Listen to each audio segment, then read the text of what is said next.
Very big day. So, let me tell you a big aside. I think if you have this aside, a lot of Muksa Machmis Chsarin Kiss is going to be much easier to understand. And this is a big aside. I thought very much how to say it because it's something that is very, very dear to me. Very dear to me. It's something that you see it in the Paiskim, but it's one of those things that the Paiskim just didn't speak out. Maybe it's because they feel it's pashit. Maybe it's because later, maybe it's not the derech of the Paiskim to speak it out. Right? The idea is that muksa, to be makatis something, which is what we're discussing now with Chesron Kiss and everything, to be makatis something, there's no such thing. There's no aksa in the mishigas. That's how I would, if I had to phrase it and give it a shame. There's no haksa on the mishigas. You can't just say, yeah, I'm going to explain. Don't worry, that's my job. That's such a statement one needs to explain. There's no aksa in the mishigas. If I had to give a title to the shir, no aksa in the mishigas, but I have to explain it. Not nishtiyat zach is a person going to be able to say, he's mekateh das from that, and therefore now it turns into muksa machmas chesron kes. Let me explain. Yesterday, and everybody say you see clear because throughout the Paiskim they're discussing cases and whatever. Not every single thing that I say I'm not using it, and not always is a mishigas and narishkeit. Rabbi say, but let me explain. Let's go like this. We have a lot of things to talk about, but let's see. I have a yontif suit. Why do I have a yontif suit? Because I'm a religious Jew, and it says in the Mishabura in Tavkov Chavtes that this big day Shabbos, this big day weekday, and then this big day Yontif. It says the big day Yontif have to be better, shener, nicer. Why? Because Yontif, that which you wear Shabbos clothing and nice clothing, is to give you simcha. Shabbos, there's no din simcha. There's din of oinig on Shabbos, right? It's maybe against some of your chinuch, but this is what the Paiskim say. Shabbos, there's no din of simcha. There's din of oinig. Shabbos, you have to have one level of clothing. Yontif has to bring the smile to your face. It has to make you besimcha. So what do you have? So not everybody can afford it. Maybe Yontif. So have a tie or something, or a special strimal or whatever. Each person to their own. Something special for Yontif. Okay, I have a tie on Yontif. I never wear that tie except on Yontif. I tachin that tie is muksa on Shabbos. I tachin such a thing as muksa. I won't wear it. It's not Yontif today. Right? Okay, so that doesn't bother us as much because you'll say, yeah, but Veltegevein, if it would be Yontif, I would wear it. So then that's called that it's a haksa, not from its usage. It's just that the usage is not here yet. The Zman is not here. It's haksa from a Zman. It's haksa from a Zman. That's something that we've already appreciated, that idea. And therefore it wouldn't be a muksa. Let's say a woman, she has a wedding dress. Now, a lot of times today, that what they do is with their wedding dress, is if they bought the wedding dress, most people just, they rent the wedding dress. But if they buy the wedding dress, so then what do they do after it? A lot of times they'll use it for kamach, and a lot of times they'll use it for, rentals and things like that. But then that's a different shmooze really, because then it gets involved in schayra. It does get involved in schayra because it's something that people are very careful about, and they won't move it around stam, especially if they want people to be able to rent it and be able to borrow it. So then you would then, maybe it is taka a muksa. That would fall into the category of the muksas that we're talking about potentially. But then there's a lady who she has a wedding dress. I know someone, she had a wedding dress for years and years. She just didn't know what to do with it. She didn't know what to do with it. She at first had it decided to keep it for her sister and for this and for that. And then it just wound up being there for a very long time. For a very, very long time. So it's not my wife. But so what's the din in that case? She's never going to wear it, but it's, and the only time you're going to wear it is maybe some woman's wedding or something like that or something. But there was no aksa. It was not set aside for a certain purpose. It's just the usage of a wedding suit just never came up. A wedding dress, never came up. Is that aksa? Was she mekatze? Stama not. Yeah, but Shivada is not using it now. She's not using it now. There was no thought process, let's say, right? That no thought that maybe it's just there. It's just there. But I'm zikr not using it now. So what's that? So that's not a haksa. That's not haksa. Again, I didn't get yet to the level of haksa of mishigas. That's not even haksa. Just amongst those, there's haksa of the day of Yontif is not here, and that's not haksa. That's not haksa because you see, I would use it if Yontif would be here. It's just not Yontif. But what do you mean? It's not Yontif, and I'm not using it. Okay, so I told you not everything of haksa is called haksa. Not everything that you consider to be muksa is muksa. You understand what I'm saying? Okay, so Mamela, if I'm mekatzit, because I would use it. The usage is what we have to don if something is muksa. Is it a usage that I am misnaged to? The camera, I can't use it for itself, and I won't use it. I'm mekatzit from the usage of the item. I won't use it for itself, and I won't use it for anything else. So therefore, the haksa is on the usage. And the mela, I don't metaltal like we explained, and whatever. And hagufa, why I won't be metaltal like we explained. Okay. Then you have aksa from a suit. I'm not against the usage. I agree wearing is an important thing. Punkt, I'm not wearing this item today because of this reason, because of that reason. And I vowed I won't wear it today. Right? And I'm not to wear it today. But it's not something that it's mitzad v'cheftza that I have some type of akpada on the usage of wearing. Maybe if I'll say it like that, it'll have a little bit more understanding. I'm not against wearing. He said, I don't want to wear this today. Hayitachin, a person has a Shabbos yarmulke, obviously, like a normal from person, and he has a weekday yarmulke, like a normal from person. No, but the weekday yarmulke he's never going to use. He's makbid gomer not to use it. He's makbid gomer. Hayitachin, that's such a thing that she's muksa. Again, I don't know if we got to the point yet of aksa from a mishagas. It's aksa from a usage. I agree that yarmulkes are things that you wear today. It's this one I don't wear. Right? Should I go so weiter to say, if I'd have no choice, I would wear it? I think even without that. Avada, even though if you'd have no choice, you'd wear it. That's not the ikar nekuda. The ikar nekuda is that when we're dealing with aksa, it has to be not every aksa goes into muksa. Muksa is a chiddush. Muksa is a chiddush. In Torah, there's no muksa, at least the way we pass it, you know. So muksa is a chiddush. So the Chazal, when they came along, they would say, what's considered aksa midaita? Kach v'kach is aksa midaita. L'mashal, you know, we're going to get a little bit sticky in a moment, but this is at least the akdama. You know, for example, let's go back to the esrog. The esrog. You know, I understand why a moicher esrogim doesn't smell it, and I am, you know, mechabed that. Because, you know, he can't be moving it, he can't be doing anything with it. Because when you're dealing with quantities and you're dealing with such and you're dealing with parnas and you're dealing with your whole, you know, your farmagan over here. So by the time you smell one of them is going to break. It's just not worth it. So there's a akpada, which makes sense, and it's not a mishigas, and it's a real akpada. It's akpada that's not just based on an arishkeit. For itself, I can't use it because it's klei schayra, and I'll never use it for anything else because I'm careful with it. That's aksa on the item. And the seichel behind the aksa of the item, it's a seichel that the world is maskim to the aksa, that it's aksa of the usage of this item, won't even smell it. A regular person, he has an esrog, you know, and he's not selling the esrog and okay, it's true. All the rayas that, you know, his wife, he doesn't let his wife touch the esrog. It was a shaykhis, okay? He himself, there's no reason why he just combined that he takes out the esrog to look at it, right? He could take out the esrog to smell it, and he doesn't have to even take it out. So then I don't see that element, but he doesn't. He doesn't. That might be a little bit like our tuxedo. That might be like a wedding suit. Not every haksa is haksa that Chazal rechen with. That might be called haksa v'mishigas. I also don't smell my esrog, right? And I believe that the Heilige Ramah probably didn't smell his esrog. I find it hard to believe that the Ramah, finally there was Zeichen Krakow, the Kruka, to have one esrog, you know, the ganze 5 shtetlich over there. So I don't think that they were smelling it. I don't think it was common, but it doesn't matter because the haksa, nobody does it and nobody will do it, but it's not a haksa that there's any seichel to it, we'll say. It does work to smell, yes. Do you have any reason to be that level of overly careful? No. So we don't do it. It's not something that we do. So then I don't think that and that's probably the pshat. No, the truth is, Rabbi say, you know, I don't have to sell this Yisrael. This is what it says in the Ramah. I don't believe for a second that the Esrogim were any different. So we all have the same question. They didn't smell their Esrogim. So now we have to try to understand why not. And if you can't understand why not, it's too bad. But they didn't. They didn't smell it, and it wasn't muksa. So what do you see from there? You see from there something along the lines of this Yisrael. Okay, so let's continue. Now you come to Pesach plates. Right, the Pesach plates. Okay, I saw different achrayim that want to explain why Pesach plates, perhaps, or Pesach anything for that matter, perhaps won't be muksa. Different svaras.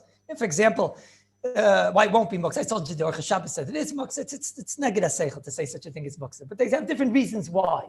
Right? So I saw one reason they say is because what's the lumdus of why I'm careful with my Pesach china, with my Pesach, even my plastic plates, my Pesach everything.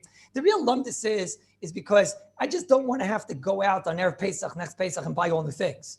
So Mela, you're away in the site. What's that like? That's like storage, like a noitzer. That's the real machlekes Rabbi Yehuda and Reb Shimon. You know that? What's the real machlekes Rabbi Yehuda and Reb Shimon if there's muktzah or not? That is the machlekes Rabbi Yehuda. Rabbi Yehuda holds something you put in an oitzer and don't plan on using is muktzah, and Reb Shimon says it's not. That's it. That is the whole machlekes. So we pass like Reb Shimon. So therefore Pesach plates aren't muktzah.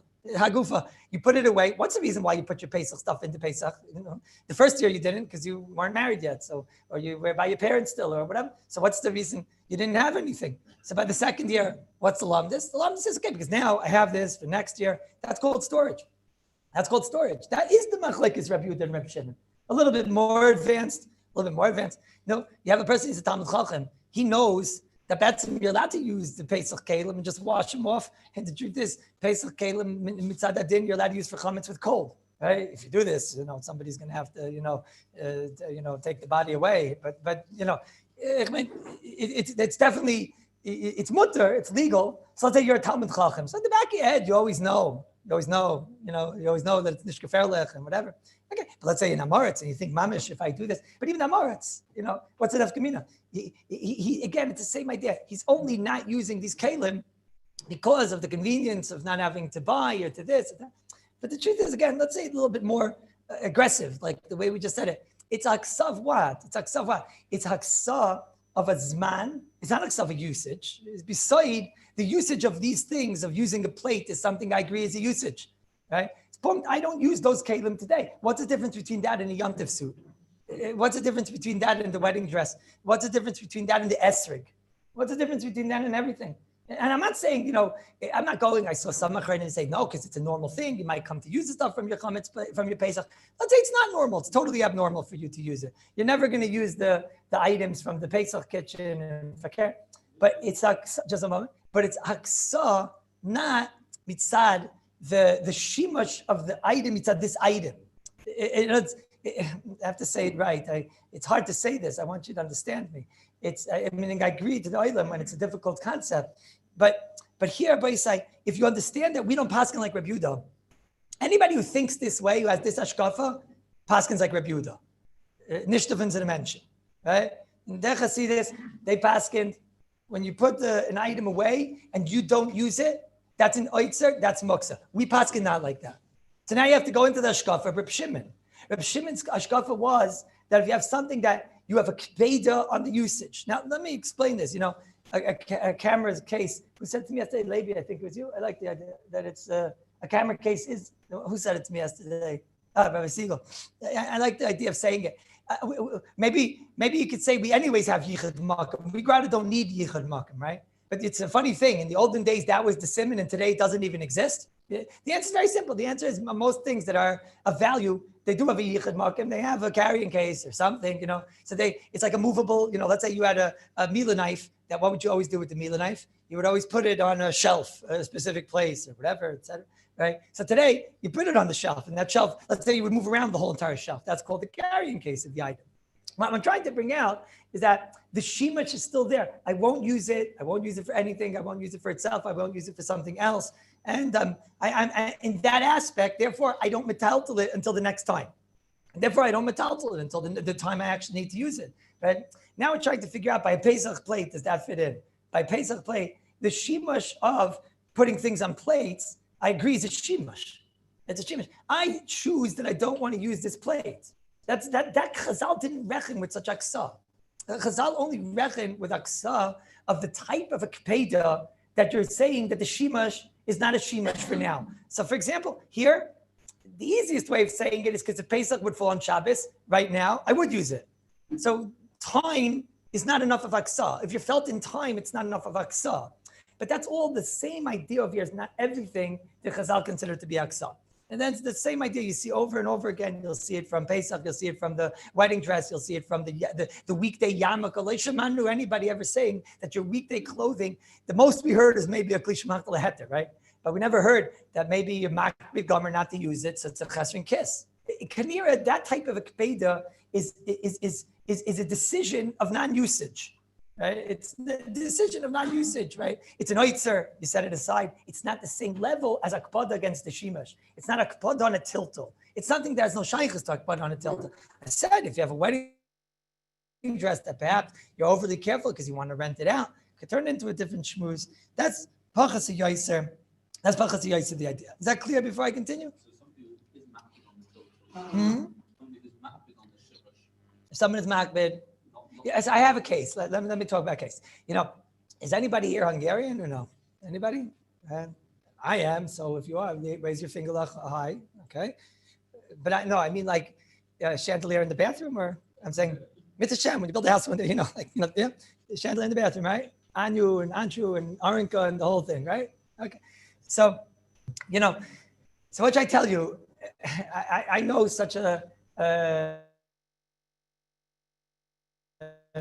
Let's say there's a tante somewhere in the world, that I know about that, she has 2 living rooms. I can't explain this to anybody who's not of intervention. Whoever understands is good. Whoever doesn't, then there's a lot of things about you that I don't understand. Okay. And she has 2 living rooms, whatever. One of them is not used. Okay. Not like you think, when Chashma people come and whatever, right? One of them is not used. Fragnish. That's it. And there's another one. That's where you sit, whatever. And that couch, the pillows over there, there was the kids. We used to I'm old. We would, the cousin-in-law and whatever, we'd move the pillow, and see what happens afterward, You come back, a few months later, you come back, it was back in its place. There was like a mouse trap there. Does anybody know what I'm talking about? Okay, so I have a kasha. Are those kids over on Muksa on Shabbos, if they're there on Shabbos, and they move around that pillow? That pillow doesn't move, Rabbi. I can't explain this to you. If you don't understand, you don't understand. And the conventional design, right? Baruch merachem ala oretz. Some people are merachem ala oretz, take off your shoes and don't dirty my carpet. It doesn't baruch merachem ala brias. Some people, they care more about the brias and they don't worry about the carpet as much. They don't worry about the couch. And some people, they're very worried about the couch and the pillow and this. It's a whole room like this. I remember I was engaged. I came to visit that family member, right? So I said, now that I'm engaged, can we sit in the living room with a big shmeichel? Right? Can we sit in the living room? Don't be a wise guy now that you're engaged. Don't be a wise guy. And then the smile went down. You understand? It doesn't move. So I said, Muksa? She doesn't move it. It's like a museum. It's like a museum, right? But it's not like you're a submarine. Chamshi, you're a figurine. It's not like your figurine over there, right? Because this is where I'm very much. A figurine is something. I know that when it comes to muksa, we don't say but ladaite and it's subjective. And I was the one that was promoting this the whole way, and the Mishabura says it obviously, right? But the question is there comes a point where maybe let's say I say, okay, I'm never moving that bottle of Coke again. I swear, I make a neder. We never heard halacha that a person makes a neder, he's never moving an item again, whatever the case is. By the way, now it becomes muksa because he can't move it again or something. I don't know. I'm something about it. A submarine is something that its mahus is, a figurine is something that its mahus is that everyone agrees you don't move it. Now, you can kaveya and say, I could kaveya that maybe I do move it or something, or by you could take a simple knife and turn it maybe into a Mila knife. You get my point. But to go and take a whole musik and say, I'm not big gummer. I'll prove to you that we do this. I will never wear my weekday yarmulke. I won't wear my weekday yarmulke. It's a weekday yarmulke. I'll never do it. So you can say, yeah, but what would be if this and this? So fine, but then I changed my mind. So what's the difference between this pillow also, right? What would happen if in the other living room, ich weiß nicht, she realized that one of the cushions doesn't match properly or something, she's going to have to change her mind also, right? Also things can happen, but that's not the lumdis. The lumdis, I'm not sure if every mishigas is considered aksa. I'm not sure if there's enough Hungarians, maybe in Yanet's site, when the Chasam Sofer was in Preshburg, and there was enough Hungarians, and they were all together in their land and whatever. I don't know. Maybe it's Anders. I don't know. Does everybody understand at least my suffix? What? Sorry?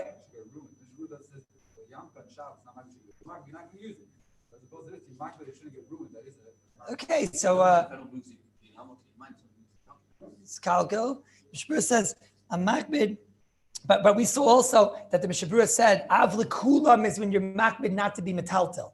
That's the Avlikulam. I mean, I don't mind if somebody moves my weekly yarmulke. Okay, so let's think for a minute. That's true. That is true. I don't mind if somebody will move my weekly yarmulke because I don't have a kpeda klape the tiltel, but I do have kpeda top in the shimash, right? I'm not going to be, what? I don't want anyone wearing my yarmulke. Klal Gadol with Kallus. Don't touch my yarmulke. Yeah, I have a bumper sticker on my car. Okay?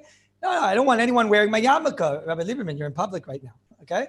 I don't want anyone else wearing my yarmulke, and I'm not wearing my yarmulke. So it's true. I move it from place to place, but you got to be careful because I move my camera case from place to place too, you know. All right? I'm not big gomer until the next time to usage, you know. Okay, I'm asking. Yarmulke maybe is a bad example. So Taka, you think my my Yom Tif tie? I don't want anyone using it. I also, you can't do that. I also move my computer when it's blocking a Gemara, not on Shabbos, right? But I'll also move things to get to things. You can't do that. That was illegal. That was a felony. 5 yards, right? In cricket, that means you were just, turned into a tea bag. What? Sorry? What? Sorry? Sorry? I can't hear or see or something. What? Where? Boss? Nothing? Good? Good. Okay. 5 yards. You have the explanation in cricket, right? My explanation is better. All right. I don't know. You know, let's go weiter. Let's go weiter. You know, we have to learn, but that's something we have to all think about. Stamps. I was trying to think today of examples of chasar and kisses that we'll all agree to, because that's the purpose here. If you tell me, no, I'm not makbid, I take stamps and I lick them and I put them on, you know, a stamp is something you're careful with. It's a funny example because it's very cheap. That's what's a stamp, right? And it's something that, you know, it's just that you're careful with. It's shimash. You don't want something to happen to it because it gets ruined. That's an example of modern day paper that you're, you know. Now, I saw in a lot of the books, they all talk about driver's licenses, and they all say that a driver's license and a passport and the Turi Zuri, you know, the Turi Zehut, right? And what's the other one? They have all these things. What are the other ones? Who? Darkon passport and does all these things. Credit cards, and does. You know, I don't know. What? Ksuva will get to it. Ksuva, you could actually learn from Ksuva, so she might be there. Everybody's like, who here, like, you know, let's go one by one. Driver's license, right? You know, Mikhail Alakovit. You know, who here is like mamish with the driver's license so careful? I don't know. I mean, you don't take out the driver's license and underline it. You know, all those chevra you see always in yeshiva, they're underlining everything with their driver's license, right? You're not gonna, if you need to, you know, get something, you're in the middle of using your driver's license right now, right? He's a living example. It's a Meiser Rav. Rabbi Geiger, please pick it up. And he uses it with his guitar also, Mustam, right? You know, whatever it is, you know. I don't know. Does anybody here agree with me that by them it's not a chasar and kiss? By me, I don't care about you, you know. What? I mean, I do care about you, I'm saying, but you're Greek. What? Oh, I do not want to go to the DMV. No. DMV does not matter. No way. I do not want to go to DMV, but that doesn't matter. I don't want to lose a lot of things, Rabbi Isai, you know? I don't want to lose my hammer either, okay? Because when I'll need the hammer, but that doesn't make her into a chesed and kiss. So, but I don't think a driver's license by most people today is not. Again, it's each person their own. If you tell me by you it is, I'll throw you out because I don't care. What? Yeah. But that gets involved in a different problem if it's chanufa also. I mean, it also might be like sechanim. Oh, you mean Rebbe cards, tzaddikim? No, because tzaddikim, the pshat is that it's a davar shel heter and it's a davar shel noi, and it gives them yir shemayim when they look at tzaddikim, right? Yeah. It doesn't matter. It's a kli shemach heter, but it's a davar, right? Any kli shemach heter has a usage on Shabbos. Is no kpeda. It's only by Isser that we spoke about. Avada does to look at the picture of the tzaddik. What do you mean? Avada. Well, yeah, but they use them. Their function is not to be used as a sticker. But anyways, the ones that are trading them, that's how they do. So the Maisa, okay, the passport. So by me, it's interesting, the passport. Most people, I'll admit, they take a passport, they come back from the airport, they put it straight into the place where they put the passport. And then I agree, she's a chasar and kiss, right? Yeah, the thing is that today, though, a lot of, in Eretz Yisrael, a lot of people have to carry around their passport. I had to carry around, not anymore, but I used to have to carry it around with my driver's license because it was only good I'll pay the passport, whatever. So I had to carry it around. Once I was carrying it around, I wasn't as makbid anymore. What's enough Gemina? I'm not using it to scratch my back because I have better things like pens and other such apparatus, right? But I don't know. Now you have to don. The point is you can't live in the world of this klalim, a credit card. It's a klishma this, or it functions this, or it enables you to do what is, which is to get onto an airplane or whatever. It's not a klishma. It's also it could be also a shtarit yoitis or whatever. Not sure. People are very scared about their passport. They won't use it for anything else. Not true. That's absolutely not true. Most people, when it comes to their passport, are overly careful, won't use it for anything else, have a yuchadik amalkim. I think it's a guy's fine. I'm just saying in my own life, now it happens to be I don't carry it around anymore. I think she's turned back into a chesron kiss. I have it in a special place and I don't want anybody looking at it or touching it or whatever. So that would not be my first choice to underline with, let's say. Okay, wait. Sorry? In this country, we're kind of carrying around. And the Chanami. What, you guys are mechuyev to carry around always? What? You are? Officially, yeah. Okay, who does? Who does? Careful, I think the Zionists are outside. No, Kallus, rock the windows. I think they can hear us, right? Nobody carries around their past. What about the Tutti Zudi? Who's about you, Rabbi Siegel? Who has one over here? Anybody? Who has one? You have one? You carry it around everywhere. I'm saying you'll use it for underlining or whatever? No? So you use maybe chesron kesses, yeah? Are you okay? Whatever. Sorry? All right, let's go back to 1 second. Rabbi say, now, I want to tell you something. The matzis mitzvah, what we spoke about yesterday, the matzis mitzvah, I'm not sure anymore about the matzis mitzvah. I'm not so sure about the matzis mitzvah. I mean, I don't know. I think it's shtickle fake news. I'm a little bit nervous because it's a Pri Megadim. But I don't mean, you have to look good in this Pri Megadim. Remember I told you I looked in the Shmir Shabbos and I didn't see the Pri Megadim side. Well, now I saw the Pri Megadim side and I don't know. Let me explain what my problem is.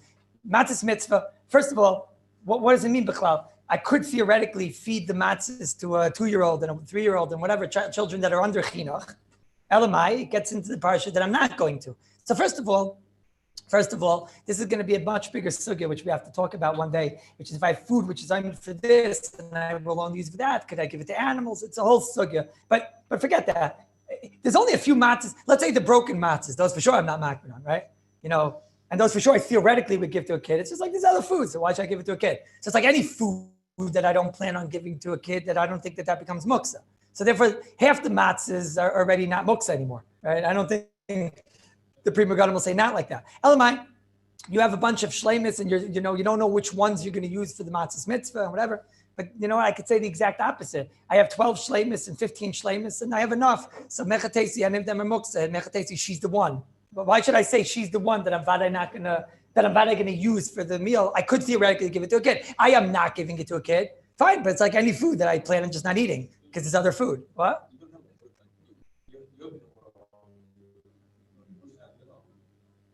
Okay, a lot of people, they look at their matzahs beforehand. It's like an esrog.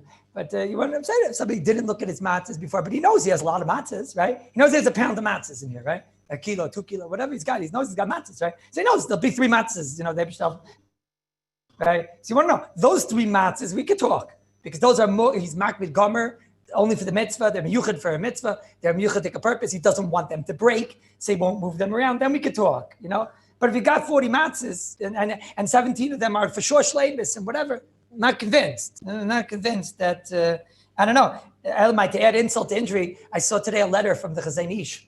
Right? It's interesting, the Ashkacha, how it evolves. I was giving a shir, Motzei Shabbos, about Shidduchin, and then I see this letter from the Chazon Ish. So I was looking at the letter. And then right next to that letter is another letter. And I wrote here the 188th letter, I think. And I don't know if that was the Shidduchin one. Anyways, over there, the Chazon Ish, he was talking about what to do Erev Pesach Shabbos. And he says over there, to be mitzaref, you could use a lechem mishnah, even though you're not allowed to eat matzah, but you could use a matzah for lechem mishnah. Imagine this. In the Haim, this would not go, But imagine this. Taking a matzah, putting it next to the bread, and wipe it off afterward, Okay. Yeah, it's not going to go so well. But anyways, but he says you could do it. Like, what do you mean? Someone should tell the Chazon Ish she's muksa. No? How could you talk about putting a matzah for lechem? That's in chiddush of the Chazon Ish. That's a big chiddush. Right? What? It's a chiddush in lechem mishnah. It's not roy lachila and whatever. Ganzen meisim, you know. But like, you know, forget that. Someone should tell the Chazon Ish. It's moksa, right? Sorry. I'm sorry. I'm saying it's all. I don't know. The Chazon Ish. Let me tell you one big issue. Rabbi Lieberman, would you like to repeat your question? Shall I repeat it for you? He just said like this. He asked, "What do you mean? Maybe for the Chazon Ish?" Yeah, no. I know one thing for sure. He was frummer than all of us. That I know for sure. Anything else about the Chazon Ish, I don't know. For sure, he was frummer than all of us. He's frummer than us. He's careful about his matzahs. I don't know. Lay there. I don't know. Even though I am not from Gateshead, you knew you were getting this. You know, I don't know. Maybe he's telling us that that's not considered akpada. Maybe he's teaching us the same side. Maybe he was just as careful with his matzahs as we are, if not more. And Aval Bikain, he's telling us, but that's not called akpada. That's not a real akpada. I don't know. I just know it's something that's not so. I don't know. Okay. So like this. Now I have a chayv ketumi. Rabbi Rosenberg has been asking me the whole week about this question, right? And now once and for all, I'm going to make very emphatic statements now. Okay, everybody ready? Very emphatic statements. This is a very big shayla. We finished now everything. Okay, now you know everything. What? Shmir Shabbos says he can't. What? Chazon Ish says he can't. Now, let me have Shabbos to look at the Pri Megadim. Let me sit there with a bag of Doritos and try and figure it out. Let's have Rachmanis of a heat.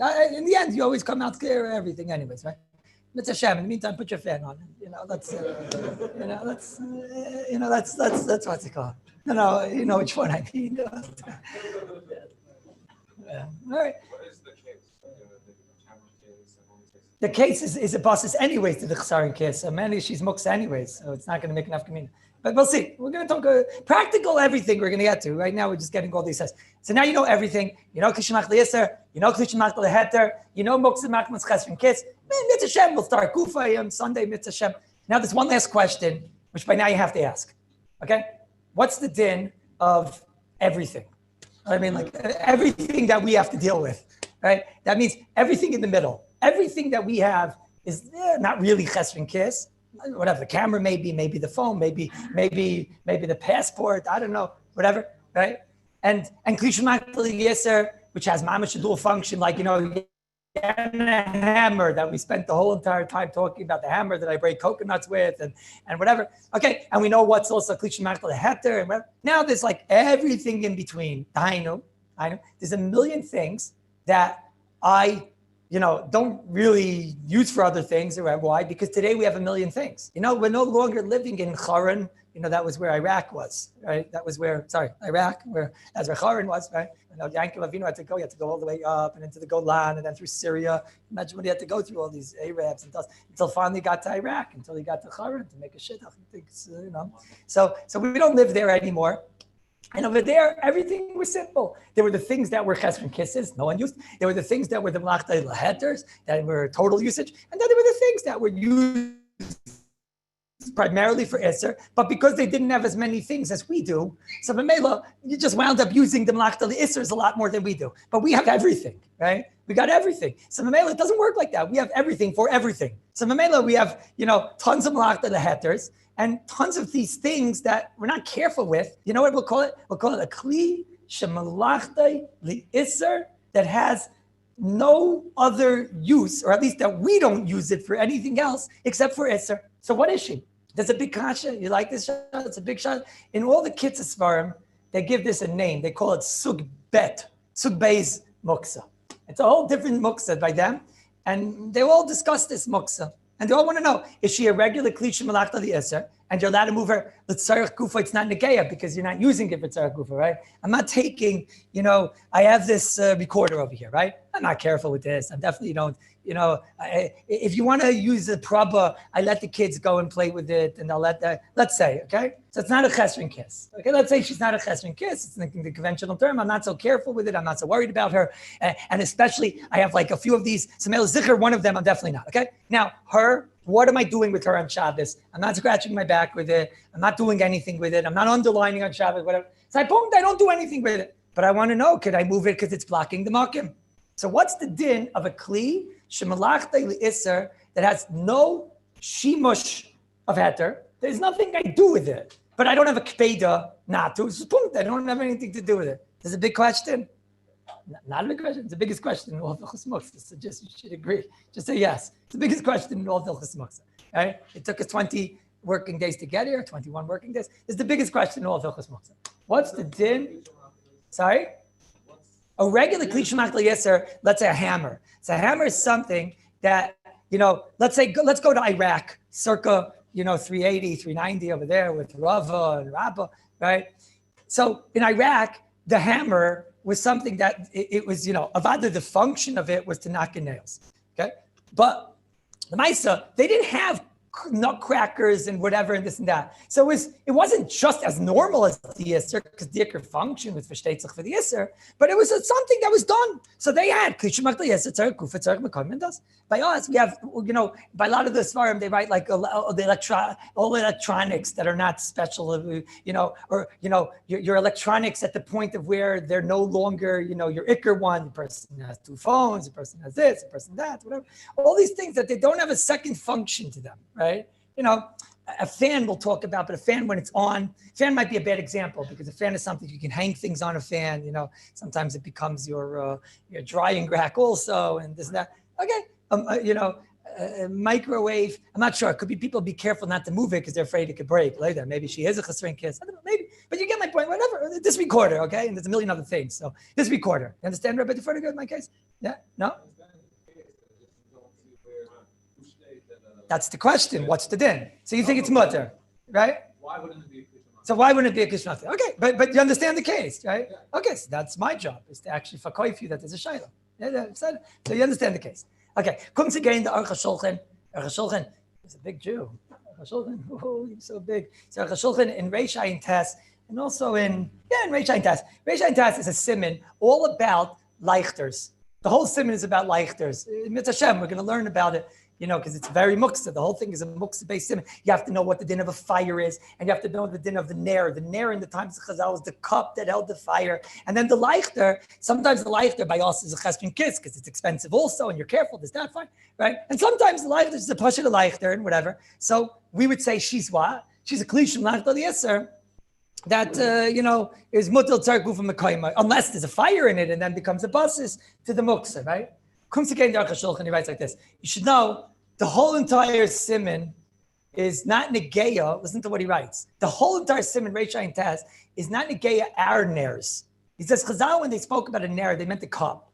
And the cup held the oil. So that cup, could you use that cup theoretically for a shot of whiskey? Yeah. So the memela, it's a kli whose ikr function is to do what? When there's no fire in it, obviously. If there's a fire in it, it's a basis. But when there's no fire in it, as of when Shabbos came in. So its ikr function is to do what? Is to hold oil, which holds fire, which is to do an isser. Its ikr function is to be a basis. So that was a kli, who's malachta l'yisser. I could use it, if I could take a shot of whiskey in it, if all else fails. Okay. So that's but today, we have leichters. He means not fancy leichters. He means just regular candlesticks. He says, our candlesticks, when we talk about our candlesticks, he says, that's muktzah machmas gufay. That's evil muktzah. He says, why? He says, because there's nothing that we do with our leichters. I don't mean fancy ones. I keep saying that because that could be chesron kids at different truths. But, there's nothing that we do with our candlesticks. So he says, so what is it? It's a kli, shemalachta li'isser, that has no tzarich gufay. So he says, so the Rabbi say, where mekatzar das from the whole movement of it, she's a ganze stone. It's a stone. He said, that's a kli? That's a kli? What's a kli? A kli is something that there could theoretically be a usage. But here, there's no usage. Now, wait a minute. Whoa, 1 second. We're not talking about like fancy candlesticks that you're makbid not to use it for anything else. That's what he says. He says, we're not talking about that. He says, we're talking about regular pashita ones. He says, yeah, but you're not going to use it for anything else. He He says, well, if you're not going to use it for anything else, so if there's no tzarech gufay, there's no tzarech mekaymai, and she is a stone. It's not a kli. The Aruch HaShulchan firmly believes in this. In Siman Shin Ches and Siv Katan Chav Gimel, he says, dafke b'meim, only in their days, in those days, then you can say that these things, he's talking about a candle, a regular candle. He says, a candle? Nah, a candle's a vada oster, you can't move her, not l'tzarech gufa, not l'tzarech mekayma. Is a candle something you're careful with? No, it's not a chesed kes. He says, a candle's something though, what in the world could you do with a candle except for light the candle? Now he's clearly, remember we mentioned once the Shita, if something gets used up, if that's called gufa, he's clearly going that doesn't bother him because they fashioned it into a kli. He says, but you're not allowed to move, very negeya, you leave out the box of candles and Erev Shabbos, and it's on the table. The Aruch HaShulchan will tell you, that, and that's, you really need the market. That you can't move, not l'tzarech gufa, not l'tzarech b'koyim. Why not?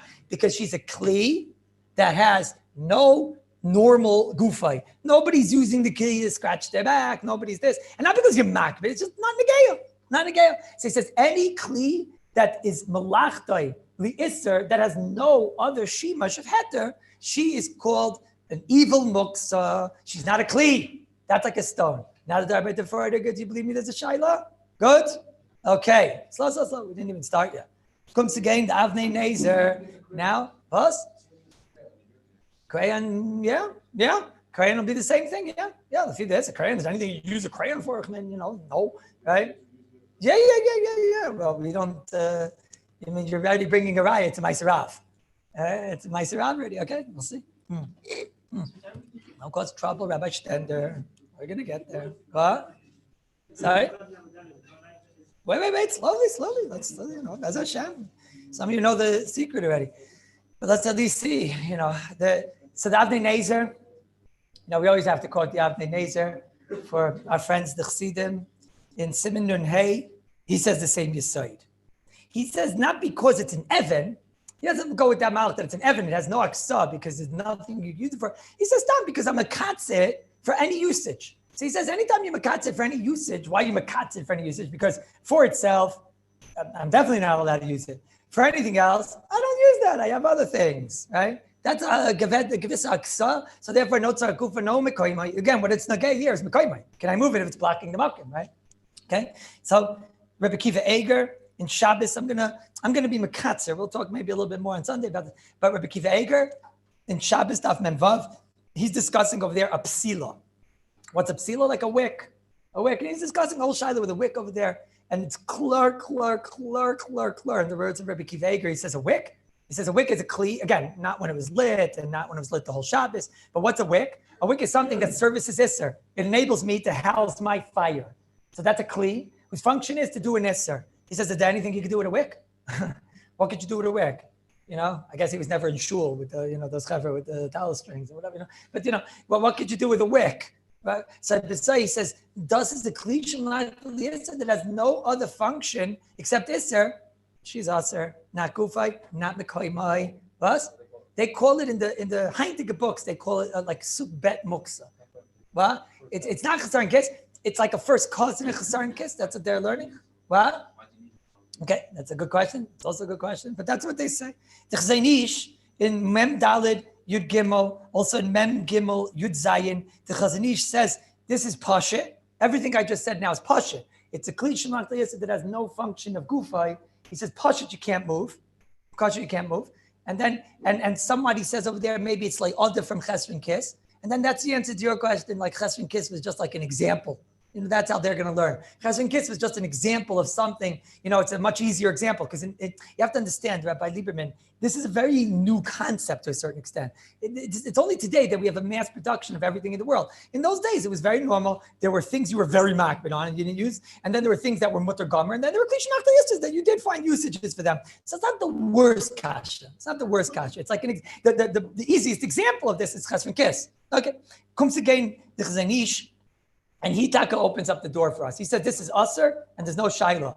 And he says, and Sarachin and all the Paiskim, that how come they don't say in Reish Shayin test that the whole entire Reish Shayin test doesn't apply today? Yeah, God, it was Mekavin to the Aruch HaShulchan. Right? That the Aruch HaShulchan says, you see which sefer wasn't open on the table, the Chazanish. Right? The Chazon Ish asks, why don't the Poskim say that you should know that candles and these things and leichters and all these things, it's not Negaya today. They used to call them Kli Shemach L'Yesers, but today, what's a Negaya? A leichter who's scratching his back or somebody else's with a leichter. So Bezai says the Chazon Ish, Tzarech Ian on the Poskim that don't mention this. Okay? So the Chazon Ish already opens up the door that the Poskim don't mention this, right? Which means that, which Poskim was the Chazon Ish referring to? The Mishabura, right? Mishabura, it doesn't. The Mishabura does mention this. It does mention this. In Sivkat Namedalid, so Mishabura has a whole story over here. It's a long Mishabura. Mishabura says like this. He says, you should know, sometimes you're like in the bungalow colony, right? And you need to hide your key or something, or upstate, I'm saying, whatever. You need to hide your key. Or whatever, I don't know, any place you want to hide. So over there, you have an Erev, right? So you need to hide your key. So what do? You take like a stone. You don't want to take something like, which is a kli to hide the key, because then the looters are going to take that too, right? They'll take that too. So what do? You take like a stone, some like nobody's going to notice type of thing, and you just cover it, the key, right? So Mishabur says you can't do that. You can't do that because unless you were miyachid it, and there's a whole Torahs of yichud, which we have to learn how to be miyachid and whatever. Okay, so that you can't do. Even wood that gets used up and things like that. So maybe you can use that as firewood, but that's not a kli. Aleph Beis of Muktzah is not saying a kli. It's not a kli. Then the Mishabur goes on. It's not our sugi, but that's how he starts. Then he goes into psila, and he gets involved in the psila. Okay, then he gets involved. He goes on, and then he says like this: if you have a wax candle, you know what? If you have a wax candle, so you should know that it's a kli shemalachta liyeser. He says, and because this is why people make a dreadful mistake. Remember this one? They give it to a guy when the guy wants to borrow. And they say, here, you can borrow it because they think you're allowed to pick it up. He says to Mishabur, Chas v'shalem, a klisha malachta is only mutter l'tzoich Yisrael. What are you doing giving it to a guy? What are you doing, says the Mishabur. Chas v'shalem, ulitna, him toyim, they're making mistake. Ein mutter l'talta klisha malachta yeser. Elik is tzorich lim koy mashal kli. Unless you need the makim, or if he needs to do something like kornis l'tzaya b'yagoizim, you want to break the sefer Morksia. Who's Morksia? Rav Yaakov Emden. Who's Rav Yaakov Emden's father? Chacham Tzvi. Who's the Chacham Tzvi's shver? Shar Ephraim. Who's the Shar Ephraim's shver? The Smichas Kenim. Nothing to do with the shver. Okay. But with sefer Morksia, Machmir, the Yavitz, Rav Yaakov Emden, he was machmir afilu ner sholim, even a ner sholim. Ooh, now we're getting some. Even a wax candle that you're not even allowed to move in the tzarich mekoymai because ein love shame kli klal because it has no shame kli. The leichazi leachila uletashmish. Now we're getting somewhere. A wax candle is not called a kli because it's not right for any usage. Who said that? You say Rabbi Kiva Eger. Who else said that? You said Aruch HaShulchan. Who else? Avnei Mezer. And who else? The Chazon Ish. They all said this. He said, look inside the Morksia. That's exactly what he's coming to say. He says, if you have a kli that has no other usage, so then what's the din? So now you're not even allowed to move her l'tzarich mekoymai. Not that I have a makbid against the other usage. I just don't have another usage. So now we have a big machlekes in the Mishnah Berurah, and Mishnah Berurah brings both studim. So how's the Rebbe paskin? Who knows? How's the Rebbe paskin? How's he paskin? So the Mishnah Berurah tells us how he paskins. Over here he brings both shittas, right? He brings down, first of all, you should know it's a klishon machlekes, so you're only allowed to move it l'tzarich gufa mekoymai. Sounds like, by the way, the Sefer Morksia, he's very machmer in this Shiloh. So it does sound like even in this Mishnah Berurah already, he's not impressed. He's just trying to scare the people that are doing the evil ways of giving it to the guy. And he says, you should know the Morksia holds you're not even allowed to move it to right? It doesn't sound like that's a Zikr Shita. It sounds like the Zikr Shita is like the Mogen Avram that he's quoting over here, which is his Klishon Machliyesa. Who knows how the Mishnah Berurah paskins? Mishnah Berurah says so in a different Sefer, not in Sefer Mishnah Berurah, in Sefer Shar Tzin. Sefer Shar Tzin, not here, in Siman Reish Ayin Tes. In Siman Reish Ayin Tes, in Shar Tzin, Sivkat and Daled, which I don't have in these Mishnah Berurahs, so I'm going to have to ask somebody if you could just let me borrow his Mishnah Berurah memento. That one also doesn't have. Nobody asks what's going on here.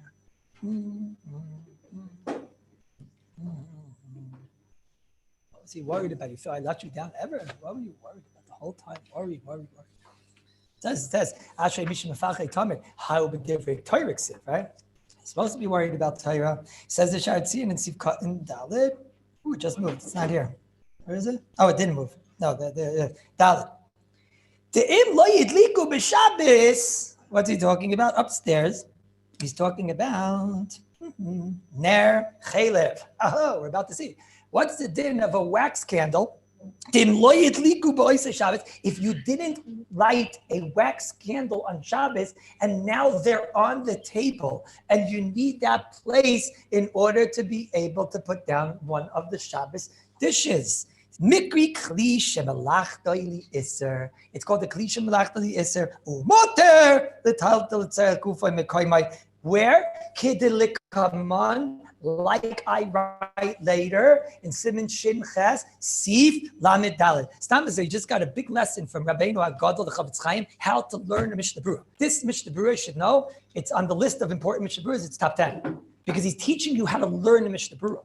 He's teaching you, when I bring down a whole story of what people are doing, and I'm telling you the first sheet is the Magen Avram, and then afterward I say, you should know that the more he's even machmir that you can't move it at all because it's mamish not a kli, then what I'm trying to tell you is that's not my psak, I'm just trying to scare people. That's not my psak. My psak is that a wax candle is a kli shemalachta the iser, and that you are allowed to move it l'tzarech mekayimai. Tzarech kufa is not negaya because you don't have a tzarech kufa. So what's the psak of our Rabbi? First of all, in the whole Reish Ayin test, he never says, by the way, the whole simon's not negaya, like the Aruch HaShulchan. And second of all, he says mefresh. So the Mishnah Berurah is a psak halacha beyond the shadow of a doubt that this phrase, which they coined the sug beis of moksa, that any moksa which is a kli, shemalachta the iser, that there are nothing you could do with it except for iser, you're yes allowed to move with tzarech mekayma. So now that's a fight between the Mishnah Berurah and the Aruch HaShulchan. Amaisa, avada, you could be mekel. Should a person betafka be mekel when you have so many easy ways to move moksa with an elbow and a das and a yans? Why get involved in the shaila that the Aruch HaShulchan is going to not like you if you move it with your hand? And if you're going to move it with your foot, everybody's going to be happy with you. So why not just move it with your foot? Okay, but sometimes it's not shaykh to move it with your foot, whatever the case is. Are you allowed to move it for the malkim? The Mishnah Berurah says yes. Rabbi Badner says he asked this question to Ramosha. Okay, and I don't know exactly what the conversation was there because the way it's written in Chelik Ches is unreadable, but he claims that Ramosha told him, it's no problem, it's a kli shemalachta iser. Okay, I have a raya from the Dibris Moshe, which maybe I'll talk about another time, that there's a validity that Ramosha actually held like this. So it could be that the Shmua, the Neichash Mavai, that he actually paskined like the Mishnah Berurah on this. And this is one of the big inyanim over here at Baisai. It's one of the big inyanim over here in Hilchas Moksa. Now, halacha l'maisa, this Shabbos, so now, like Rabbi Lieberman is saying, we spent the whole week talking about things that I makbid on, and here I'm not makbid on, and this just strengthens that which we spoke about at the beginning of the shir today. It's only that I'm makbid to use it only for this. I won't use it for something else. According to the Mishnah Berurah, it has to be kpeda. It can't just be, punktloch, I don't have what to use it for. Otherwise, it doesn't stem so well, right? So therefore, halacha l'maisa, it is mutter. It is mutter. So there are a few things here I must tell you I don't fully understand. In Shmir Shabbos Kilchasa, in Perikov, in the 16th sif over there, so he brings down this concept, of a category 2 muksa. He brings this idea. Okay, here's the right if you want to be machmer on the shalom, but he brings example. What's his example of something which is a category base muksa? His example is a pen. If his example is a pen, it's game over. It's game over. We might as well stop learning muksa. Because if that's not a kli shemalachta that has another tzarech, so then what is? Right? Right, right. A pen is, sometimes people just use a pen just to point at things, over there, over there, like that, or like that. He uses it to learn with, right? So you have to be very careful before you even apply this halacha, but it doesn't apply to a pen, right? Where it can maybe, somebody has asked me, the Gemara's example of a kli shemalachta might be a shofar. I told him by us, a shofar can zayin is a chesron kiss. We only use it for the mitzvah, or for practicing, or for its function, whatever, for blowing, right? And for anything else, we're makbid not to use it because we don't want it to get a crack or this or that. Now, I have an old shofar that the kids play with Yehudim, it's against your Freilach. So then for Shteitzach, that's just a regular Klish Machtel Yisr. But it's a Klish Machtel Yisr that has no other function. Okay, so that's what you heard today. Tzarek Gufa, Tzarek Mekaymai is mutter. Good? Everybody understands what's going on here? Somebody asked me like this. That was in the Shmir Shabbos says that also in Kav Chesa or Lamed Beis. He says a shofar today might be a Chesron Kiss. That we agree. That could change. That's totally in the Mitzias. That could change. That might be. What? Come again? The Gemara says first. I used to use it to put water in to give it like as a baby bottle and things. You see, they actually use it. We just put arak in order to make it that it doesn't have such a dreadful smell and a good taste and whatever. But Chach is going to do something, Somebody asked about these. They have these birthday candles. They have like a number on them. Let's say like you guys are how old? You guys are big kids already, like 18 years old or whatever, right? 1, 8, right? So what is that? Okay, so according to Mishabura, if it was lit before Shabbos, so somebody asked because he wanted to just put them on a cake on Shabbos without lighting them for Shteitzach, right? So what is it? So Lefi what you heard today. Let's see, is it even the machlekes? Is it a klisha malachta l'isser that doesn't have any other usage? Well, it doesn't have any other usage, right? What? Yeah, but its usage is also have the fire. So I'm a subik. What? So I was wondering, I think this might be that even the Suk Beis guys might agree, no?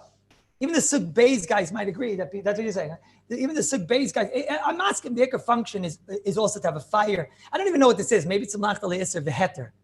You know what I mean? Because it's also to have a fire and it's also to have a normal 99.999. You only use it when it has the fire, right? Some Jewish fellow has a problem on Shabbos, so he doesn't use it with the fire, right? But I don't know. Vinishvi, it'll be mutal tzar kufa, right? Vinishvi is going to be mutal tzar kufa. And then when you want to eat the cake, so then it'll be mutal tzar the makim. What about kaisif? We spoke b'shaitai. That's not such a kaisif. We spoke b'shaitai. It's writing words is the problem, not writing letters is the problem, not writing words. Okay, this is a microphone. So I don't know, like this one is already, we put it in the garbage room, so we're obviously not so careful about it, right? But so it'll be category 2, right? It'll be the second category muksa. I mean, do I do anything during a shir with it that shows that I would do something else? Do I have anything I do with this? Well, that scare people, maybe. Okay. So now you know all of muksa. And then now we should might as well just talk about the parsha, and that's it, no? When everyone's good, cool. Rabbi Rosenberg, were you let down? Never in your life. No, you're worried I wasn't going to get to it? What are you worried about? Nothing to worry about. All right, let's just talk about the parsha, and then they'll let you go, and you'll learn. Okay.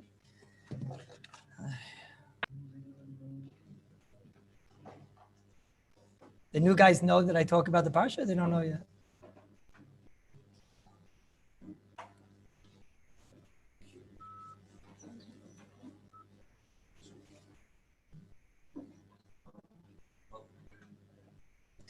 Okay, everybody say. Parshas Vayetze. I welcome all of the listeners from Torah Anytime to Yerushalayim Yir HaKodesh. Welcome to Yerushalayim Yir HaKodesh. I'm getting thumbs up all over there. Welcome to Yerushalayim Yir HaKodesh. So, there's a lot of themes in Parshas Vayetze. But there's one that was typhus me. There's one that it's like a sort of a recurring theme. You find it in a few places. I'll let you find some of them. Some of them I'll give you a Ramazim to. Just to give you an example, Yaakov Avinu, he goes to learn for 14 years. Bertzifis. This is a Jew Rabbi Isai, what's the ultimate yeshiva bacher, and the ultimate younger man. He learned stark for the other 63 years also. What was these 14 years? What was Nitoisif? No, those 14 years he learned Bertzifis, Atsuma, much more than before. What's the pshat? Some else says the pshat. He's going to base lava now. It's a different type of. But whatever the answer is, there's lots of terutzim. Your Rebbeim all said good terutzim, I'm sure. I'll tell you, whatever the teretz is, one thing is clear, is that when there's a window of opportunity, Yaakov Avinu takes advantage of that situation. He doesn't close the door. He doesn't close the window on the opportunity. I don't know what the answer is. Why Dafka now? Because he's going to love him, because he's going out to be a balabas, or whatever it is. But one thing is clear. When there's an opportunity, Yaakov takes advantage of that opportunity. Yaakov Avinu is not going to squander the opportunity. That's a big insight. But you see this insight a few times. Let me explain. There's a medrash. It's an unbelievable medrash. It bothered me, the kasha. I'm sure that this is what the medrash is coming to answer. The medrash says, I'm sure the medrash doesn't answer the kasha, but I'm sure this is what the medrash, in the Chavtes, the medrash says, it says in the pasuk that the malachim were oilim v'yordim. Anybody have a kasha? The malachim should be yordim v'oilim. Malachim come from upstairs, right? So they should be yordim v'oilim. But it says not like that. It says the malachim were oilim v'yordim. And Baruch, the Medrash is coming to answer this kasha. So the Medrash says there are different types of malachim. The Medrash says some malachim, they went up 70 rungs on the ladder. 70 rungs on the ladder. That was the malach of Bavel. For those 70 years that Bavel's going to reign. Some of them, the one malach, he went up 52 rungs on the ladder, and then he came down. First the Bavel went up, and then he came. Then that's the malach of Madai Paras. They're going up 52 rungs, and then they come down. Then the malach of Yavan, he went up 180 rungs, and then he came down. And then Yaakov Avinu saw the malach of Edom. He saw him just going up and up and up, and he saw him not coming down.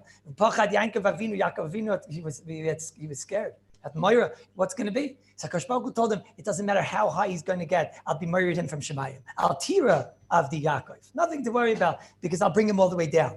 So Yaakov had a shayla, for the Medrash. Yaakov had fear, and maybe I'll be Yoirid, and then who's going to lift me up? So Akash Baruch Hu said, if you're Oila, and the Medrash is saying that he was being told to be Oila on the Sulam, if you're Oila, I'll make sure that you're not Yoirid. I'll make sure.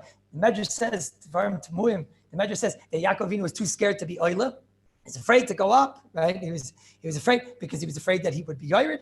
And it says that Yaakov Avinu got a punishment, and connected that was the years that Klal Yisrael had to be Nishtabed in Mitzrayim, extra, whatever, what does that do, whatever. Avinu. I don't understand the Medrash. It's a difficult Medrash. I don't understand it fully.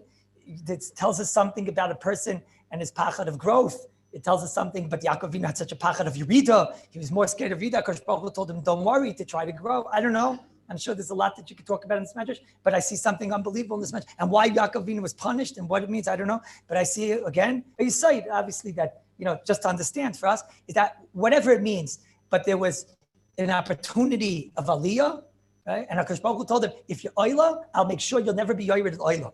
And there's a lot of those in life. Sometimes you see that I'm not talking to people that don't know how to take advantage of situations, opportunities, and close the windows on opportunities. You see, even Yaakov Avinu, you see in the same exact parsha, he knew how to take the 14 years. So then I'm learning B'tzifis. It's my last 14 years of learning in that type of a nature.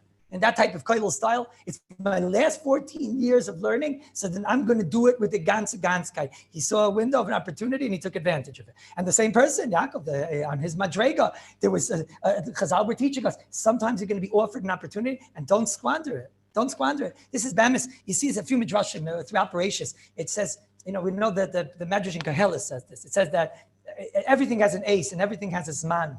Ace for this and ace for that. So the Medrash says, there was a Zman that Adam Arishan had to go into Gan Eden. There was this man that Adam Arishan had to leave Gan Eden. There was this man that Noach had to get into the Teva. There was this man that Noach had to go out of the Teva. And then the Midrashim explained this. The Zohar explains it. Adam Arishan was not born in Gan Eden.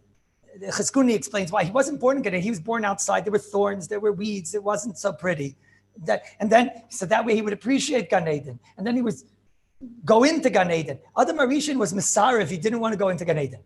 It says Akash had to talk Adam Arishan, whatever this means. Obviously, he has to do something with Ruchnias. He had to talk him into this life of Torah, whatever it was. And Adam Arishan went into Gan Eden. If Adam Arishan, the Zohar says he would have been Messiah one more second, he never would have gone into Gan Eden. One more second of Adam Arishan saying, I'm not going into Gan Eden, he never would have gone into Gan Eden. Right? Adam Arishan, there was a time to leave Gan Eden. When Adam Arishan left Gan Eden, so there was a lava mitapechet, there was a guard that was standing there, no one's coming in. And Adam Arishan went away, can't come back. If Adam Arishan would have waited, the Zohar says, they would have let him in. They would have let him in. If he would have tried a little bit more, sometimes you could lose the opportunity. Sometimes it's such a big... Noach, he was up to his neck with water. If he would have waited one more second and not gone into the teva, he would have drowned. That was a window of opportunity. He took it, right? Same thing with leaving the teva.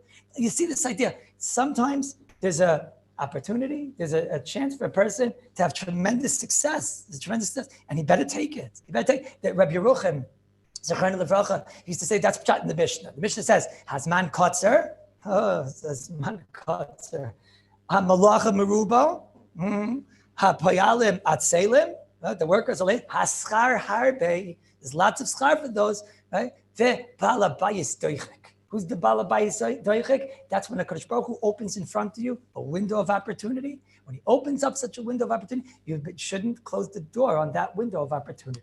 If you go in and you jump in there, so then you never know what, and if you miss that chance, who knows? Who knows? If you miss that chance, who knows? Noach would have drowned. Or the Marishan would be in Gan Eden until today. Who knows, right? If Yaakov Avinu, whatever this means, if Yaakov Avinu would have said, I'll be Oila, whatever on his madrega, I'll be Oila, if he would have taken that chance and he would have taken that opportunity, so then who knows? Who knows? Klal Yisrael never would have went into the Kallus or whatever these things mean, right? But we don't know. We don't know the far-reaching of this. We don't know sometimes. We don't know. You know, somebody just told me that he missed his flight. Tell it to me that during Corona you can miss a flight. You know? But that's what he told me. He missed his flight. Whatever the story was. He missed his flight. And, you know, he said he missed it by a minute. I guess every flight you miss by a minute. You know. So he missed his flight by a minute. But a plane can take you from one end of the world to the other end of the world. Right? From one end of the world to the other end of the world. But if you miss it by 1 minute, so then you're going nowhere. You're going nowhere. In a minute, if you would have gotten there, you could have gone from one end of the world to the other end of the world. But if you don't get there on time, if you don't take advantage of that opportunity, you close the door on the window of opportunity, so then you're going nowhere. That's the Yisai. You see this in the Parsha. This is what you see in the Parsha. You know, there's a famous story. I'm going to tell you other stories, so don't get nervous.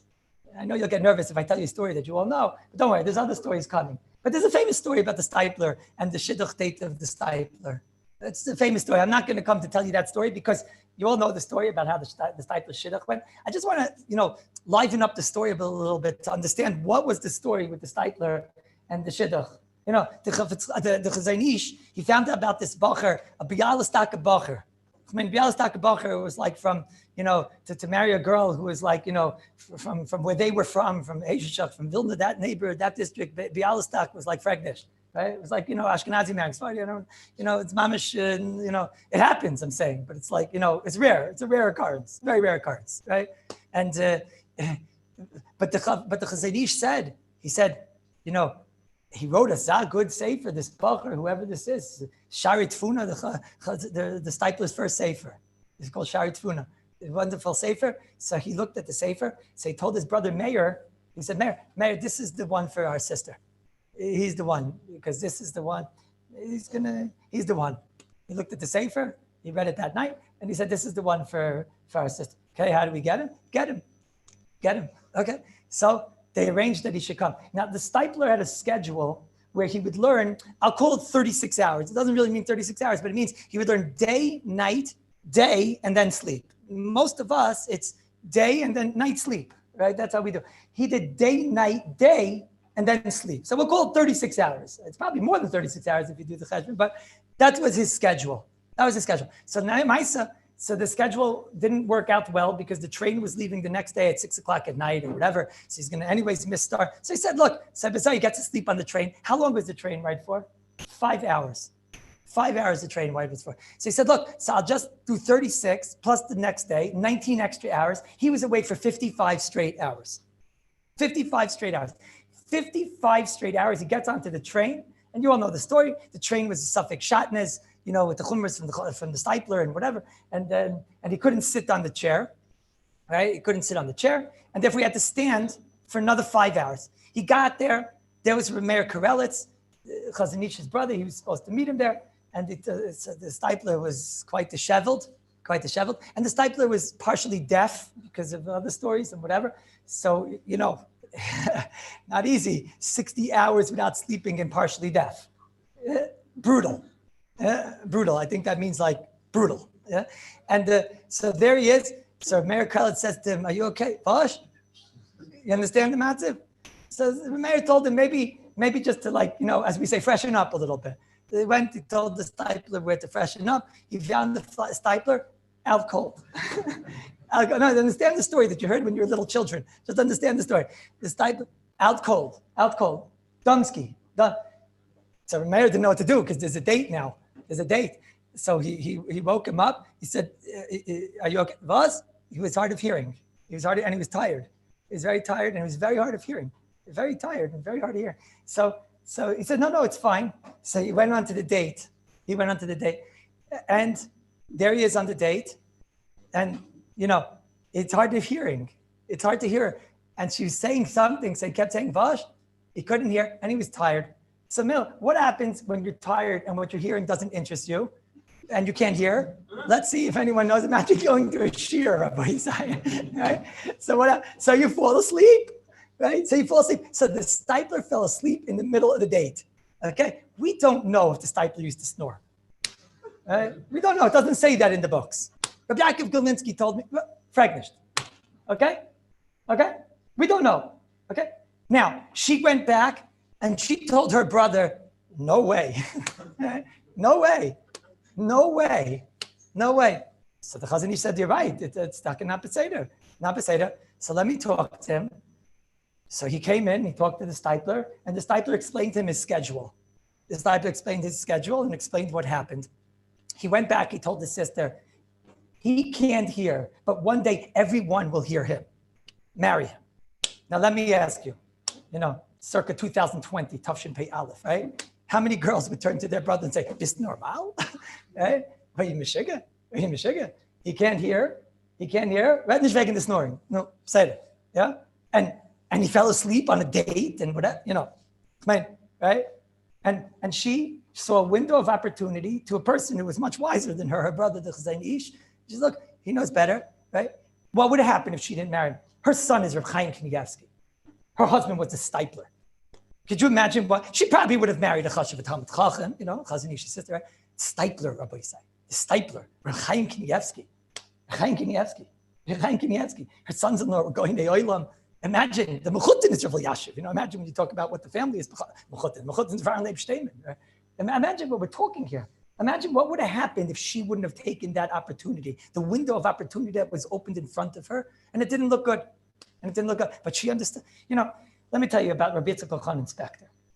Yitzchak Inspector was the Rav in Kovna. It's before me. This is before the Avram. Yitzchak Inspector was the best bacher in Europe. How do I know he's the best bacher in Europe? Because there was a great Jew named Rabbi Yamin Diskin.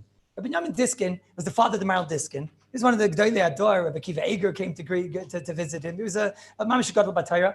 A big Gvir came to Rabbi Yamin Diskin and asked him for the best bacher in Europe. He'll tell him, best bacher. I want the best bacher. Told him, best bacher is no Shaila. Yitzchak Khan Inspector. Best bacher, no Shaila. So he said, okay, but he wants that it should be mamish, and it's okay. So they brought him for a shidduch date or whatever. They brought him there. What was the date? The date was he brought the two biggest Talmidei Chachamim in the town, and they put him in a room with the Yitzchak Khan Inspector, and they said, deal with him. That was the good old days, right? Yeah, if you think your shver is par, So he said, so they started talking to him and learning, and Yitzchak Khan Inspector was Yitzchak Khan Inspector, right? The reason why, when he was Nifter, Chaim Oizer said that the Urim V'Tumim has been taken away. It was a simple bacher. So he started to talk and learning. He was getting mamish into learning. Mamish talking and learning, screaming and loud and everything. His wife and daughter, this Kvir's wife and the daughter, were standing there looking from a window what was going on. They see mamish, this bacher, and he's screaming, and they see that they're these two Talmidei Chachamim, they're screaming. There was like some type of cake on the table or cookies with jam or something up on the table in the middle of learning. I mean, these are the stories you're not allowed to say over. So I'm telling you those stories now, okay? So in the middle of learning, Yitzchak Khan, he had already eaten some of the cake with the jam or whatever. In the middle, he took a little bit of the jam and ate the jam, without thinking, because he was in the middle of learning and whatever. So he took some of the jam. Obviously, he made a bracha already, but because he was in the zone, I think it's called, right? He was in the zone. So he took a little bit of the jam. And then, nacha kasha, nacha bissel jam. Yeah, I don't know, jam, hummus, whatever they had in those days in Kovna. Nacha kasha, nacha. Finally finished the whole thing. It's not cool. Yeah? In Yiddish, that means it's nicht kill. Yeah? And the wife, the daughter, they went to the husband. He says, nicht für Inzer. No, nicht für Inzer. And they said no to Yitzchak Khan Inspector. They said no to Yitzchak Khan Inspector. Years later, Yitzchak Khan Inspector, when he ruled the whole Klal Yisrael, the whole world, from the ganze Litvische Welt, he ruled the whole world. He was mamish the Poisek Ador, the Gadol Ador, he was the undisputed heavyweight champion of the world. Yitzchak Khan Inspector. So the Shver, the Gvir, he went into hard times, and he had to come to Yitzchak Khan because Yitzchak Khan was in charge of different tzedakahs and whatever. And when he came in front of Yitzchak Khan Inspector, and he saw Yitzchak Khan Inspector, and he chapped what was going on, they told him the Rav of Kovna and everything, and he chapped who he was, so he fainted. because he realized the lost opportunity. He could have been my son-in-law. But Yitzchak Elchanan inspector, it was normal for people to faint from Yitzchak Elchanan. Yitzchak Elchanan used to have Essentag by a certain family, a certain very, very wealthy family. It wasn't in Kovna at the time, it was a different place. And that's where he would eat. There was a son-in-law in this house who started to talk a little bit to Yitzchak Elchanan is mamish, a brilliant person. So he told the Shver, let's try to get him for the business. He's mamish. Whoa, he's got a cup, this kid, mamish. So they started talking to him and they told him, why do you want to be, a leech on society? Why do you want to be a leech on society? I hate koilel. You know that, right? Why do you have to be a leech on society, right? Koilel. Why do you have to be, why don't you go and you'll make money and you could learn yourself on the side and whatever. And Yitzchak Elchanan felt that this house was a big Yetzer Hara for him. So he stopped eating there. He stopped going there. And Taka was Ani Maruda before he was married. He was Tzaras Tzurus. He had no money, nothing. There were days and days he would go by without eating. Days and days, because he couldn't go back to that house, which was the house that the yeshiva set him up with and whatever. Years later, when the Yitzchak Elchanan inspector was already Yitzchak Elchanan, so when he came to Vilna, now Vilna is a place that after the Goyin, it's hard for us to appreciate Rabbanim because we had the Goyin. So in order to have the covet of coming out to greet you got to be really big. The first Rav that they came out for was Yitzchak Elchanan inspector. That's how big. So when Rabbi Yitzchak Elchanan inspector came to Vilna, so everybody came out to greet him, which was a very rare commodity in Vilna, uncommon. When he came out, there was a very old man there, old person. He came over to Yitzchak Elchanan inspector and he told Rabbi Yitzchak Elchanan, he told him, that I'm an old man and I have lots of money and my kids have lots of money. I'm going to give you half of my money. He said in front of the Gans Vilna, I'm going to give half of my money and you're going to give me a chelik in your olam haba. You're going to give me a chelik in your olam haba, whatever the number was, and I'll give you half of my money. You'll be able to give it out. It's stuckus and this and that. And Yitzchak Elchanan inspector told him, "Kennst finished. You don't know who I am, Spectre. You had your chance." He told him, "You're the bacher," and he fainted. Yitzchak Elchanan had that koyach of making people faint. Right? What did he faint? He fainted from the lost opportunity, the window that he closed when it was opened in front of him. Rav Aaron Kotler used to say, there were three great bachrim in my tkufa in Slobodka. There was me, there was Yankov Kamenetsky, and there was another one. You didn't hear his name. You know why? Because the window of opportunity, he was bigger than the both of us. But the window of opportunity was open, and he didn't take advantage of it. So sometimes that happens in life, Rabbi say. And when that happens, you better jump. Because like Chazal tell us, if you're oiler, I'll make sure you're not yored. That's the Kodesh Baruch Hu's promise. When you're oiler, at least so I'll make sure you're not yored. Good Shabbos, Rabbi say.